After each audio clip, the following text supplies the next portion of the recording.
Hi friends, ആച്ചൂസ് home ഗാർഡൻ്റെ ഇന്നത്തെ sale വീഡിയോയിലേക്ക് എല്ലാവർക്കും സ്വാഗതം. ഫസ്റ്റ് നമ്മൾ പരിചയപ്പെടുത്തുന്നത് പിങ്ക് ലിപ്സ്റ്റിക്കാണ് കേട്ടോ. മൾട്ടി കളർ വരുന്നതാണ്. നിറച്ചും പൂക്കൾ ഉണ്ടാകുന്ന ഒരു വെറൈറ്റിയാണ്. എല്ലാത്തിനും ഹൈബ്രിഡ് വെറൈറ്റിയാണ് കേട്ടോ. എല്ലാത്തിലും നിറച്ചും പൂക്കൾ ഉണ്ടാകുന്ന ചെടികളാണ് കേട്ടോ നമ്മൾ സെയിലിന് കൊണ്ടുവന്നിട്ടുള്ളത്. 180 കേട്ടോ റേറ്റ് വരുന്നത്. സിംഗിൾ ഷൂട്ടിൻ്റെ വിത്ത് ഫ്ലവറാണ്. അതുപോലെ തന്നെ ഇത് അടുത്തത് പീച്ച് വെറൈറ്റിയാണ്. നിറച്ചും പൂക്കളുണ്ടാവും, നല്ല ഭംഗിയാണ് കേട്ടോ. ഇതിൻ്റെ ലീഫ് കണ്ടില്ലേ, ഒരു ഡാർക്ക് കൂടിയതാണ് കേട്ടോ. ഡാർക്ക് ബ്രൗൺ ആണ് ഇതിൻ്റെ ലീഫ് വരുന്നത്. അതുപോലെ തന്നെ ഫ്ലവർ ഉണ്ടാവുന്നതും ചിലത് ഇങ്ങനെയാണ് കേട്ടോ. അതുകൊണ്ട് നല്ല ഭംഗി, നല്ല നീട്ടം വെക്കുന്ന സൈസാണ് കേട്ടോ. വേണ്ടവർ പെട്ടെന്ന് തന്നെ മെസ്സേജ് അയച്ചോ. അടുത്തത് ഈ ഒരു പിങ്കാണ് കേട്ടോ.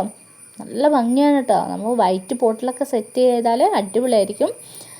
ചെറിയ പ്ലാന്റ് അല്ല, എല്ലാം വലിയ പ്ലാന്റാണ് കേട്ടോ. ഇത് കണ്ടില്ലേ, നല്ല ഭംഗിയുള്ളൊരു വെറൈറ്റിയാണ് കേട്ടോ. വേണ്ടവർ മെസ്സേജ് അയച്ചോ.